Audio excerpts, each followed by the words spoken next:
அது தவறானது தான். அது என்னை பொறுத்த வரைக்கும் தவறானது. அது தேவையில்லாதது. அது மக்களை குழப்புறது. அது இப்போ கரெக்டாக லெவலாக இருக்குது. ஆனால் அதே ஃபாலோ பண்ணி போகலாம். அவங்க ஆட்சிக்கு வரணும்னு சொல்லிட்டு 1000 பிரச்சனைகள் பண்ணுறாங்க. அது வரக்கூடாது.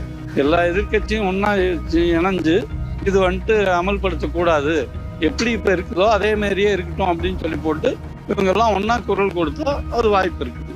அப்படி செய்ய மாட்டேங்கிறாங்கல்ல. எல்லாம் வந்துட்டு தனித்தனி தீவாக பிரிஞ்சிருக்கும் போது அந்த வேட்டையார் மிருகத்துக்கு வந்துட்டு கொண்டாட்டம் தான். அந்த மாதிரி தான். ஆமாம்மா, இன்னைக்கு 39 தொகுதி இருக்குது தமிழ்நாட்டில். பாண்டிச்சேரியில் சுத்தம் 40 தொகுதி. இப்போ 32 தொகுதினா அது வந்து ஒரு சின்ன கம்மியாகுதுல, எண்ணிக்கையில் கம்மியாகுதுல உங்களுக்கு.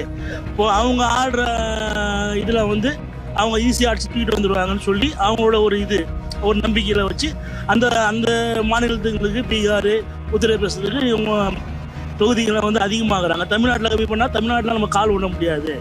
தமிழ்நாட்டில் நம்ம என்னதான் பேசினாலும் என்னதான் செஞ்சாலும் தமிழ்நாட்டில் கால் விட முடியாது, அவங்களுக்கு தெரியும். இதை கம்மி பண்ணாங்கன்னாக்கா இது 32 தொகுதி ஆகிடுது. அப்புறம் உங்களுக்கு 31 தொகுதி ஆயிடுது. அப்போ எண்ணிக்கை கம்மிப்படி ஆகும்போது அவங்க எதுவும் பேச முடியாத சூழ்நிலை ஆயிருமா.